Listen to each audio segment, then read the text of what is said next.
O tema de hoje é bem interessante. Lembrando, a bancada do PSOL na Câmara dos Deputados pediu ontem a prisão preventiva do ex-presidente Jair Bolsonaro, que inclusive está em Orlando nesse momento, né? Eles pediram, o pedido foi feito ao Supremo Tribunal Federal e entre as alegações estão discursos e ações do ex-mandatário que teriam atentado contra a democracia.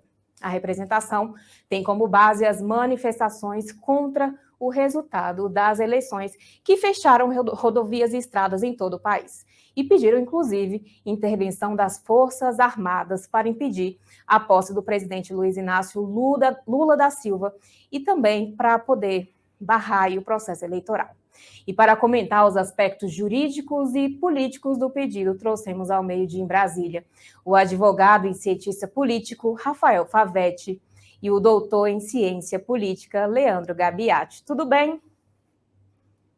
Tudo bem, uma honra estar junto contigo e com meu amigo Leandro. Leandro, por gentileza, o seu microfone, a gente não se escuta ainda. A gente fecha ele para não perturbar e acaba esquecendo para variar. Bom dia, Favetti. Bom dia, Kiss. Um prazer estar com vocês. Obrigada pela gentileza de vir ao meio-dia em Brasília, de conversar com a gente e explicar os aspectos jurídicos e políticos desse pedido de prisão feito pelo PSOL ao STF. E eu começo esse debate conversando com o advogado Rafael Favetti sobre os aspectos jurídicos dessa proposta. Há viabilidade jurídica, de fato, para esse pedido de prisão preventiva, Rafael? Veja, a Constituição brasileira garante a toda e qualquer pessoa o que nós chamamos de direito de petição. Isso é direito de todos peticionar junto ao Poder Judiciário e também aos órgãos da administração. Porém, após feito o protocolo da petição, há todo um arcabouço legal, são várias normas que disciplinam se aquele pedido deve continuar ou não deve continuar. E aqui, Kiss, eu vou dividir em dois grandes mundos. O mundo dos fatos que ali são relatados e o mundo do que a gente chama de, olha o nome, capacidade postulatória. Isso é, se aquelas pessoas que estão pedindo têm realmente o poder de pedir aquilo naquele momento, naquele lugar. E aí traz o segundo sentido chamado da competência.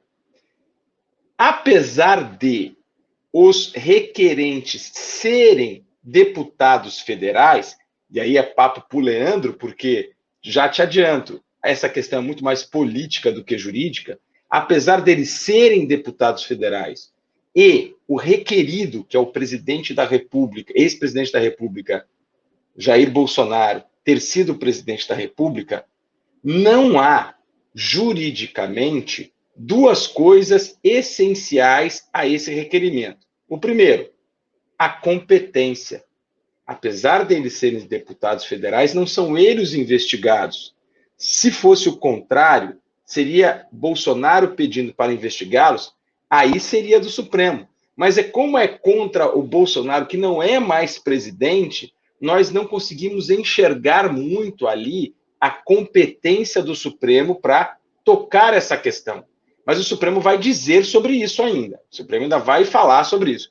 Naturalmente, vai falar que, acho eu, né, que não é mais competência do tribunal. A segunda questão é a competência deste pedido de prisão. O pedido tem mais coisas, tá? Ele fala sobre fatos que são crimes, ele pede busca e apreensão e medidas acauteladoras, como entrega de passaporte, etc. E, por fim, esse pedido de prisão preventiva. Não cabe nem a parlamentar e nem a cidadão do povo pedir prisão preventiva de qualquer pessoa. Cabe aos órgãos investigativos. Como ali não se trata de CPI, não tem a figura da competência da prisão por esses parlamentares. Portanto, este pedido em específico da prisão, ele é juridicamente inviável em virtude de quem está pedindo. É claro que no final da peça, eles pedem para que os autos vão à PGR. Se os autos forem à PGR e o Ministério Público entender que é caso de pedido, enfim, ou de busca e apreensão, ou de entrega de passaportes, medidas acauteladoras, ou mesmo de prisão preventiva, é o Ministério Público que vai pedir, ou a própria Polícia Federal. Mas não cabe aos parlamentares esse tipo de pedido. Logo, com quase certeza absoluta, esse pedido só será seguido caso a polícia ou o Ministério Público, aí sim, fizerem esse pedido. Não é nem reiterar, é fazer um novo pedido, porque ele não pode reiterar aquilo que não tem competência. Então, que juridicamente é uma peça que traz fatos graves, sem dúvida nenhuma, os fatos lá narrados são, enfim, tem um impacto, né? Porém, formalmente falando, a peça juridicamente é inviável. Logo, ela tem um aspecto muito mais político do que jurídico. Perfeito, excelente esclarecimento, doutor Rafael. Eu devolvo a palavra agora para o doutor Leandro Gabiati para comentar os aspectos políticos e já com questionamento. Foi uma forma do PSOL fazer politicagem com esse pedido aí e garantir até mesmo a continuidade dessa polarização? Depois dessa breve aula jurídica do professor Favete, fica mais fácil explicar a partir de uma abordagem política. Bom, vamos lá. Faz parte, e aqui o professor Favete ele declarou bem, ou seja, o poder de petição está aí, faz parte da política também, atores políticos movimentarem ou se valerem do poder judiciário para procurar algum objetivo político. Eu quero tomar aqui como referência, e talvez indo um pouquinho além, mas eu me fixo na Lava Jato. Eu acho que politicamente temos que ter muito cuidado, porque nesse cenário de polarização política, de sensibilidade política, tudo aquilo que aconteça com o ex-presidente Bolsonaro afetará a atual gestão. Então, logicamente, essa aqui foi uma ação independente dos deputados do PSOL, do diretor executivo do PSOL.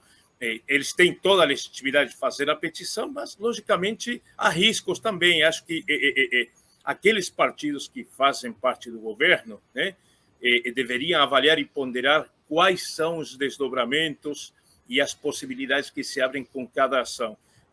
A gente viu que a Lava Jato, e aqui, logicamente, o professor Favete vai ter muito mais critério para falar do que eu, né, gerou uma série de polêmicas, se questionou o Estado Democrático de Direito, se questionou a prisão do ex-presidente, agora presidente Lula. Então, para o governo, certamente, que pretende, de alguma forma, como eles estão dizendo, restabelecer a ordem, restabelecer a normalidade, não é positivo ter um clima de perseguição política contra Bolsonaro ou contra aliados de Bolsonaro. Então, vamos ficar atentos. Provavelmente, como eu também compartilho essa visão do Favete, de que essa petição não deve avançar, tem vício aí de origem, né? Mas, logicamente, gera um clima ou mantém esse clima que não é positivo. Tivemos algumas declarações, que talvez o Favete possa comentar melhor, do novo ministro da Justiça, do Flávio Dino, mencionando a questão das investigações sobre o caso Marielle, sobre outros assuntos também, sobre manifestações antidemocráticas. Nesse início de governo, com uma margem política do novo governo sendo bastante estreita, né? Ou seja, essa tal de lua de mel que a gente conhece, de 6 meses, certamente no governo Lula será menor. O presidente Lula se elegeu em segundo turno com uma margem de votos muito estreita, então não há muito espaço para o erro. O governo vai ter que priorizar e canalizar o que ele pretende fazer ao longo desses primeiros dias, né, de gestão. Então, primeiro, né, atenção sobre o que aconteça em torno do presidente Bolsonaro no âmbito jurídico e também atenção às medidas e posições do ministro da Justiça. Ótimo. Eu devolvo a palavra para o doutor Rafael Favete, Já falando, talvez não tanto do aspecto jurídico, mas partindo um pouquinho para o aspecto político também, esse pedido de prisão feito pelo PSOL já não vai na contramão do que o Lula tinha falado do fim do revanchismo? Que muito se falou sobre o fim desse revanchismo. Será que o PT vai apoiar esse pedido ou você avalia que, nesse momento, vai ficar só no âmbito do PSOL mesmo?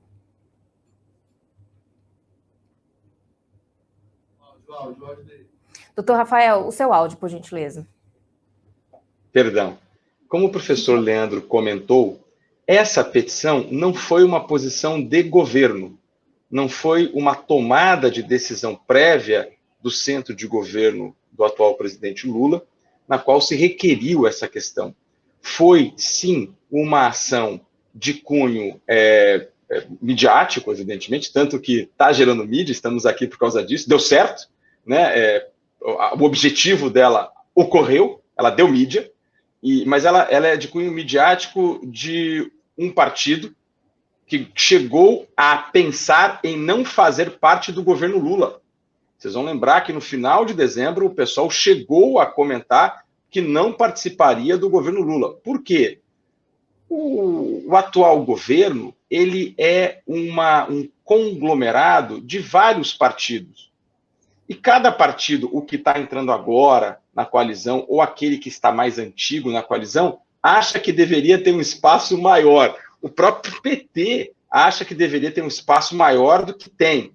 E os outros partidos falam, não, mas o PT está com um espaço muito maior. Então, há uma disputa natural entre as agremiações por tamanho político, né? Uma vez que estamos retornando a um modelo de coalizão que é o modelo mais clássico na América Latina, saindo de um modelo orçamentário, né, na qual o governo anterior cedeu para o Congresso quase 50% do valor orçamentário discricionário de investimentos e criou-se um novo modelo que a gente não conhecia ainda, um modelo que a gente já viu só de 2 anos para cá, né? A gente não conhecia o retorno do modelo de coalizão com 34 partidos registrados no TSE, com algo em torno de 18 partidos com representação no Congresso, é natural que os partidos, né, queiram espaço. Mas de tudo fica a análise do professor Leandro. Não foi uma decisão de governo. Portanto, não é, de certa forma, responsabilidade política do governo que está assumindo essa situação. Isso foi uma decisão do PSOL, com cunho evidentemente midiático. E sobre isso, eles já conseguiram aí o seu objetivo, né? Com êxito, né? Como o senhor falou, a gente está aqui, inclusive, para debater esse assunto. E eu devolvo a palavra para o doutor Leandro Gabiati, já falando um pouquinho sobre o cenário. O cenário para o ex-presidente Jair Bolsonaro não é favorável. Muito se especulou sobre a ida dele para Orlando, se seria uma forma dele estar fugindo aí de um possível pedido de prisão. E agora a gente sabe que ele não tem mais o foro privilegiado.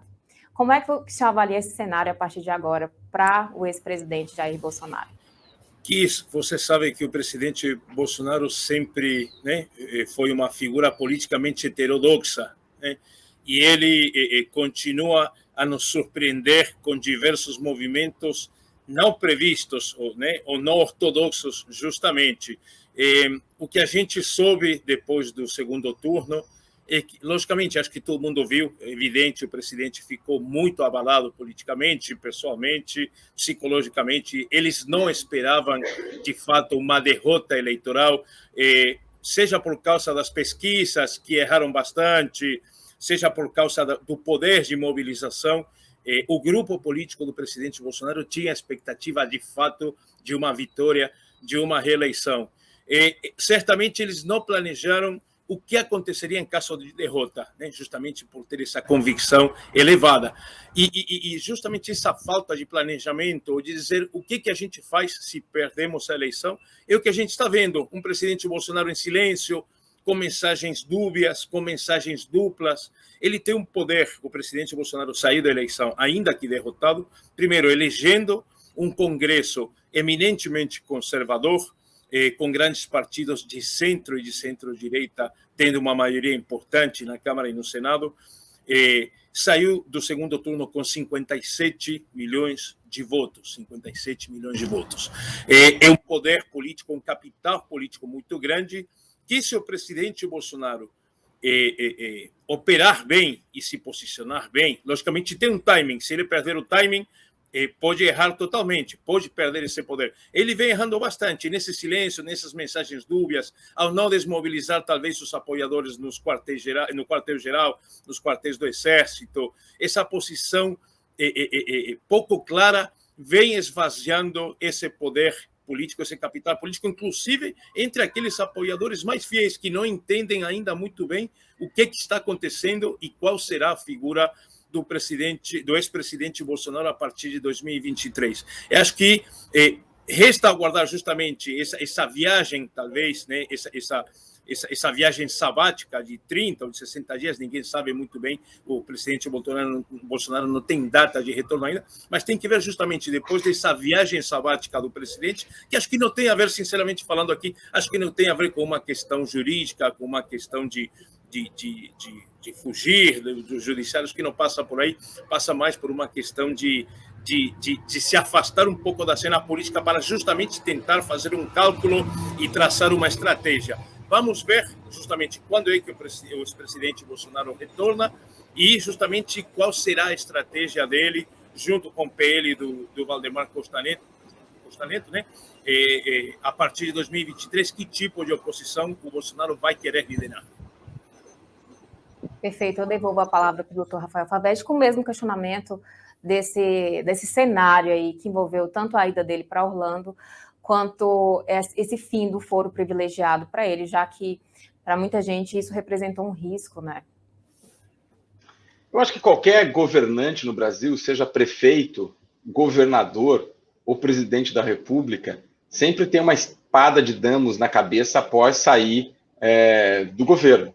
O Brasil é um país que tem muitas leis duras, tem um judiciário, de certa forma, independente, tem um Ministério Público atuante, aliás, que recebe várias críticas do mundo da política, porque às vezes age de maneira que o mundo da política acredita ser também eleitoral ou política, tem uma polícia que é incontrolável, é uma bobagem qualquer governo achar que vai controlar a sua polícia. Isso não existe nem nos governos estaduais, nem no governo da União com a PRF, com a Polícia Federal. A Polícia Federal nem se fala, porque é ela que faz inquérito, né?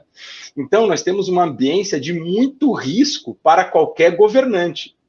Lula que o diga. Lula chegou a ser preso, vocês vão lembrar, Lula chegou a ficar 580 dias preso. Logo, nós temos diversos já prefeitos presos, diversos governadores também. Logo, é uma atividade de risco fazer política, ainda mais com certas teorias que ganharam vez e voz nos últimos tempos, em especial a teoria do domínio do fato.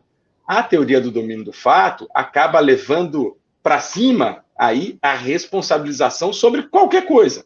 Veja, a rigor, qual é a responsabilização, por exemplo, de um governante, né, para não citar o presidente Bolsonaro, sobre atos que pedem crimes, que é intervenção militar, etc., que é regido como crime por uma lei própria. Olha, ele não estava lá, mas o silêncio dele, tudo bem, o silêncio dele é político, mas não é jurídico, né? Então, veja, todas essas situações levam a que há um cenário de risco para se fazer política no Brasil. Essa talvez seja um dos maiores desafios que a gente tem, porque quem dá as caras para fazer política, ou são lideranças já muito bem experimentadas, e aí você tem sempre menos lideranças novas para ser feitas, você tem que vencer as barreiras dos partidos. A gente está falando agora de uma coisa muito séria, que é a nova safra de governantes, de lideranças. Fazer uma liderança nacional é muito caro, leva muito tempo, demanda essa liderança esquecer a sua vida particular quase, a sua vida social. E de tudo isso, eu gostei da frase do professor Leandro, que foi esse período sabático aí, nos parece que o presidente Bolsonaro tomou uma atitude muito pessoal, né? Acho que não foi uma atitude do partido, não foi uma atitude, evidentemente, dos seus seguidores, né? Seus seguidores não queriam o ver lá em Miami, né? Lá na Disney, alguma coisa desse tipo. Acho que foi uma coisa muito pessoal. E quando um líder toma uma decisão muito pessoal, ele tem consequências políticas. Isso é, Bolsonaro talvez esteja abrindo frente para perder, pelo menos parte aí, dessa liderança que, inegavelmente, ele tem. Nós temos dois grandes líderes políticos no Brasil, de um lado Lula e de outro lado Bolsonaro, tanto que quando se enfrentaram parecia um choque de titãs, né? E agora o Bolsonaro, de certa forma, por uma opção eminentemente pessoal e individual, como disse o professor Leandro, ele corre risco de ser incomodado nessa sua gigantesca liderança que ele tem hoje do outro lado do país, né? Então, além da briga, vamos dizer assim, de um lado e do outro, que é nós contra eles, nós temos uma briga agora entre os nós, ou entre os eles, depende de onde você está olhando, que vai aí começar a surgir. Uma vez que o presidente Lula hoje é o presidente do Brasil, a disputa interna dentro do campo do centro, do campo da esquerda, sobre a sucessão de Lula, ela será arbitrada por ele mesmo, sem dúvida nenhuma. Porém, do outro lado, aquela disputa que seria arbitrada só e somente só por Bolsonaro, no outro campo, no campo da direita extremada, talvez tenha outros nomes que podem aí pegar, evidentemente não tudo, né? Não, o Bolsonaro continua sendo o grande líder dessa seara, mas começa a perder o controle dessa liderança. Vide Mourão no último dia do ano, né? É a prova disso que estamos a falar. Doutor Rafael, já aproveitando o gancho aí na sua última pontuação, pelo visto, ao que tudo indica, ao que parece, até a própria direita está dividida, né? Ela não sabe ao certo que rumo seguir. E eu volto a palavra para o doutor Leandro, já falando sobre esse silêncio. Foi estratégico esse silêncio do ex-presidente Jair Bolsonaro? Porque, de alguma forma, ele não se comprometeu. Ele não participou dos atos, ele não incentivou os atos, ele simplesmente ficou calado. Mas, de alguma forma, isso foi estratégico? Porque, de fato, ele não pode ser responsabilizado por não ter dito nada, né? Aqui, Kiss, eu volto àquela questão da falta de previsibilidade. Eu entendo que o Bolsonaro e o grupo dele não trabalhavam. Logicamente, em política, você nunca trabalha com cenários de derrota. Se você aceita a derrota previamente, você já perdeu. Logicamente, mas há uma questão de realismo também necessário. Ou seja, acho que o grupo do Bolsonaro deveria ter colocado na mesa essa possibilidade, justamente para traçar estratégias. Tudo bem, a gente acredita na vitória, mas se não houver vitória, o que a gente vai fazer? Quais serão nossos próximos passos? Como é que o Bolsonaro vai se posicionar? Vai falar de que forma? Assumirá a derrota de que forma? Vai passar a faixa? Não vai passar a faixa? Estará no Brasil? Não estará no Brasil? Vai liderar um grupo de parlamentares no Congresso? Não vai? Ficará em Brasília? Não ficará nos próximos anos? Ou seja, há uma série de... Viaja, não viaja no final do ano? Ou seja, a ausência de Bolsonaro justamente em Brasília vem causando esse vácuo de poder que o professor Favetti está apontando aqui. Há um vácuo de poder, ou seja, o poder funciona dessa forma, né?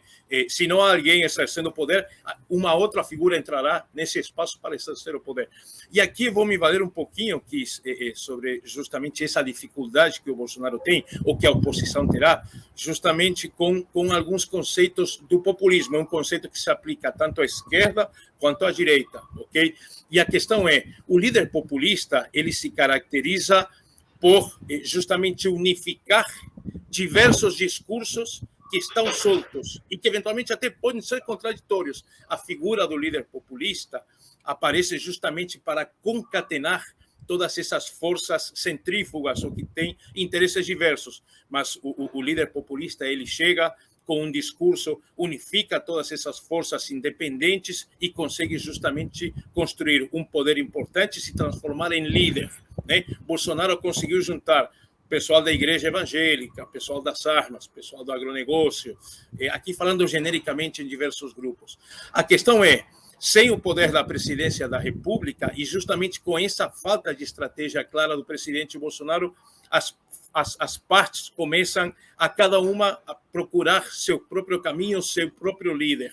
Se o Bolsonaro estabelecer uma estratégia correta para ele, ele pode congregar novamente ou fortalecer novamente essa aliança que lhe deu sustento político nos últimos 4 anos. Agora, Bolsonaro tem que agir rápido, o tempo é fundamental nessas questões. O Favete apontava bem, já temos a mensagem do ex-vice-presidente Mourão foi clara, foi até em tom de crítica, se a gente pode interpretar assim, em tom de crítica ao presidente Bolsonaro por algumas posturas durante a transição.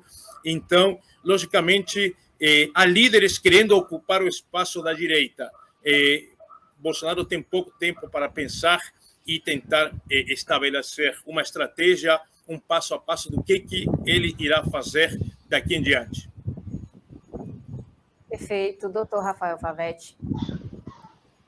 É bem isso que o professor Leandro colocou. Nós temos hoje uma liderança que está negando ser líder, vamos dizer assim, né? Está criando um vácuo para a sua liderança.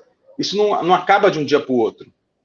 Bolsonaro continuará a ser o grande líder, mas talvez em 2026 ele não tenha o tamanho que ele tem hoje. Acho que essa é a grande pergunta, né? Como o bolsonarismo vai se comportar até lá. Lembrando a todos que o bolsonarismo é diminuto dentro da direita brasileira.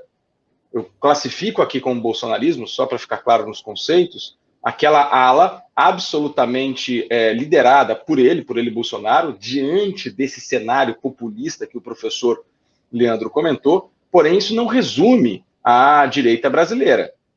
A direita brasileira ela tem bolsões de racionalidade através do país, ela tem bolsões empresariais racionais e que não coadunam, por exemplo, com aquela ideia antiga de Bolsonaro de não ter relações com a China. Todos vão lembrar que Bolsonaro chegou a tensionar as relações com a China no começo do seu governo. Aí ele foi aprendendo, ele teve uma curva de aprendizado, ele chegou a tensionar as relações com os países de fé árabe. Todos vão lembrar sobre isso. Aí ele teve uma curva de aprendizado. Então, o Bolsonaro, que sai em 2022, é muito diferente do Bolsonaro que entrou lá na campanha de 2018, que era um Bolsonaro mais radical ainda, né? Cheio de premissas equivocadas sobre o planeta, que é redondo, evidentemente, mas sobre o planeta que é muito mais complexo no plano do comércio. E creio eu que a direita brasileira, especialmente a direita produtiva, comercial e etc., não quer o retorno de ideias e premissas baseadas em infantilidades imaturas, ideológicas. A direita brasileira, evidentemente, tem bons líderes já que estão se posicionando, né? Vide Zema, Tarcísio e outros, só para falar dos dois principais estados, mas eu poderia citar Ratinho Júnior, Eduardo Leite, eu podia citar aqui uma dezena de líderes, mas que eles não têm potência nacional ainda. Acho que essa é a grande pegada, né? Bolsonaro, em 2014, consegue chamar para si a potência nacional com o debacle do PT ali no governo Dilma. Ele consegue trazer para si, porque, número um, não havia nos principais nomes ali do antipetismo na época, que eram nomes ainda dentro do serviço público, que não podia fazer campanha explícita, ele consegue pegar e ele avança dentro daquele cenário que o mundo inteiro estava vendo do avanço da extrema-direita com respostas muito simples para problemas muito complexos. Então, a gente viu isso, por exemplo, no movimento 5 Estrelas da Itália. Eu não vou nem falar de Trump, que seria o óbvio, mas eu estou falando agora, por exemplo, do que aconteceu no movimento 5 Estrelas da Itália, que são respostas extremamente simplórias, né, para problemas complexos. E aí ele consegue dar uma certa vazão àquela angústia que a gente viu em junho de 2003, acaba sendo o grande líder e acaba disputando as eleições em 2018 de maneira absolutamente idiosincrática, na qual o WhatsApp foi mais importante do que a campanha de televisão de Alckmin, que era o principal nome da direita à época, em que o seu partido, o PSL, um partido absolutamente desconhecido à época, vence a ida para o segundo turno do clássico PSDB, que, aliás, até hoje não se reencontrou mais, né? Ótimo. Doutor Leandro, para a gente encerrar esse debate, um fato novo que aconteceu justamente no dia da posse foi justamente a assinatura do ato que determinou aí a avaliação pela CGU do sigilo de 100 anos imposto a Bolsonaro em alguns documentos. Na sua avaliação, essa quebra do sigilo pode trazer à tona algum ato novo, alguma informação nova que pode ocasionar, talvez, uma prisão? Eu vou pelo lado das prioridades do governo.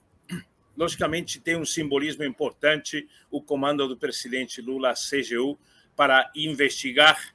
Agora, observem, eu acho que o próprio ato diz atos que não gerem nenhum tipo de conflito legal, ou seja, há uma premissa jurídica nesse ato que é político. O presidente Lula tem uma série de pautas prioritárias, complexas, principalmente no âmbito da economia, no âmbito social. Então, dedicar energia a esse tipo de assunto, não sei se é o ideal. Logicamente, foi uma promessa de campanha, tem a ver também, assim como o PSOL fez essa denúncia diante do Supremo solicitando a prisão preventiva do ex-presidente Bolsonaro, essa questão dos atos tem também uma questão politicamente simbólica, faz parte de um discurso. Agora, vamos ver de fato o que vai ser aberto, o que não, qual vai ser o alcance dessa abertura, dessa revelação de atos secretos. Eu não sei se o presidente Lula é bastante pragmático e inteligente politicamente falando, assim como o presidente Bolsonaro também é, logicamente. Então, é uma questão de campanha, uma questão de discurso. Eu acho que a questão vai ficar por aí, eles não vão avançar muito, até porque, vamos lá, assim como o sigilo está protegendo atos de Bolsonaro, pode também proteger atos do presidente Lula. É uma faca de dois gumes, por assim dizer. Então, acho que o presidente Lula tomará cuidado. Só voltando, Favete, se você me permite, a questão do Bolsonaro, que é algo que chama muito a atenção a nós políticos, entender como é que será o comportamento de Bolsonaro. A gente observa que o Valdemar da Costa Neto está ainda alinhado ao presidente Bolsonaro. A pergunta é até quando, né? O PL dará respaldo, dará proteção, dará espaço. Se o presidente Bolsonaro continuar a ser ou continuar a projetar uma perspectiva de poder, né, de votos, de ganhar espaços, seja nas governações, seja nos municípios, né, o PL continuará dando apoio. Agora, se o presidente não for claro, esse apoio fundamental que o Bolsonaro tem do PL e do Valdemar pode começar a esvaziar. O presidente Bolsonaro tem que tomar cuidado.